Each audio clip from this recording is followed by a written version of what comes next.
देख रहे हैं पंच न्यूज एनसीआर और मैं हूं आपके साथ मानवी ठाकुर। शुरुआत करते हैं आज की खास खबरों से। अधिक अपडेट्स के लिए बने रहिए पंच न्यूज एनसीआर के साथ। चैनल को लाइक, शेयर, सब्सक्राइब करें और बेल आइकन दबाना बिल्कुल न भूलें। कल एक पुत्र की हत्या का खुलासा हुआ है, खुद उनकी बहू अरेस्ट हुई है। क्या कुछ ऐसा विवाद था जिसके बाद बहू ने ऐसा कदम उठाया? थाना कबीरनगर के गोविंदपुरम में कल रात में एक बुजुर्ग की हत्या हुई थी, जिनका नाम पाती सिंह था। उम्र करीब 63 साल रही होगी। अपने घर में ही मृत पड़े थे और एकदम खून से लथपथ। सिर में किसी भारी चीज से उसमें चोट पहुंचाई गई थी, किसी ब्लंट ऑब्जेक्ट से। इस सूचना पे जब पुलिस पहुंचती है तो पुलिस मामले का पूरा छानबीन करती है और उसमें उसके बहू जो उसी घर में रहती है उस पर फिर संदेह होता है।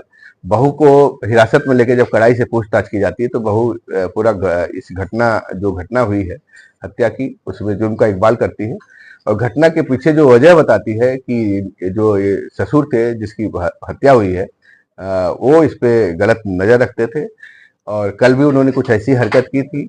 और इसके अलावा प्रॉपर्टी में भी वो इसको कहते थे कि तुम्हें अपनी प्रॉपर्टी नहीं दूंगा, और इसको लेके उसके मन में एक तरह से गुस्सा आया और उसका कहना है कि घर में रखे जो बच्चों का बैट होता है, बल्ला क्रिकेट खेलने वाला, उसी से इनके सिर पर कई वार किया और इनकी हत्या वहां पे कर दी।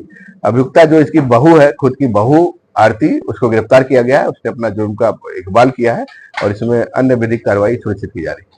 कुछ ऐसी वजह भी थी कि मृतक के कई अन्य महिलाओं के संबंध से प्रॉपर्टी बचाने का आदेश आता है। हाँ, जैसा कि अभियुक्ता जो उसकी बहू है उसका कहना है कि मृतक थोड़ा सा उसका चाल चलन ठीक नहीं था और अन्य औरतों का भी घर में आना जाना हो गया था और वो इसको डराता था भी कि तुम्हें अपनी प्रॉपर्टी में हिस्सा नहीं दूंगा, कुछ नहीं दूंगा और अन्य औरतों को दे दूंगा।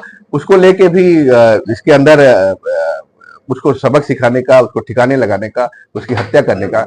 उसकी हत्या हो जाएगी तो सारी प्रॉपर्टी, चूंकि वो इकलौती उसकी बहू है, तो उसको सब मिल जाएगा और इन्हीं सब को लेकर उसने इस हत्या की घटना को अंजाम दिया और कबीरनगर पुलिस ने बड़ी तत्परता से इसका खुलासा किया। हत्या करने के बाद इसने खून की भी वहां से बहुत सफाई से, बहुत तेजी से सफाई की। हाँ, घर में काफी ब्लड फैल गया था। इसका कहना है कि उसने फिर पोछा लगा के उसको धुला है सारा चीजें और वो बाथरूम में फिर उस कपड़े को धुला है। इसका जो पहनने वाला कपड़ा है उसमें भी खून के छिट्टे थे, वो भी बरामद हुआ है। बैट भी बरामद हुआ है जिससे इसने हत्या की थी।